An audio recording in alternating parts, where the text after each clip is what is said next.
మిత్రులందరికీ నమస్కారం. మిత్రులారా, ఈ రోజున కరుపు కవని ఏదైతే ఉందో మనం నూర్పించుకోవడం జరిగింది. నూరు చేసిన తర్వాత ఎవరైతే శ్రమించేవాళ్ళు ఉన్నారో వాళ్ళని పెట్టి మనం పాతపోయించుకోవడం. ఈ మధ్యన ఇక్కడ చూసుకుంటే ఈ కరుపు కవని వచ్చేసేసి మనం ఈ వాటికి మనల్ని ఎవరైతే చూస్తూ ఉన్నారో వాళ్ళ మిత్రులందరికీ ఇది ఐడియా ఉండే ఉంటుంది. ఇది నల్ల బియ్యం. ఇందులో యాంటీ యాక్సిడెంట్స్ కూడా ఎక్కువ ఉంటాయి.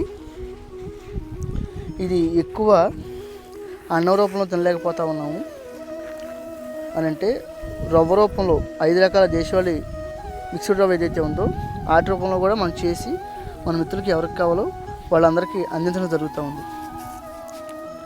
మిత్రులారా, ఏదైనా కానీ మీ కుటుంబం కోసం బహురూపి లాంటిది పండించుకుంటుంటే బహురూపితో పాటు ఈ బ్లాక్ రైస్ ఏముందో అది కూడా మీ ఇంటి కోసం పండించుకుంటే అద్భుతం.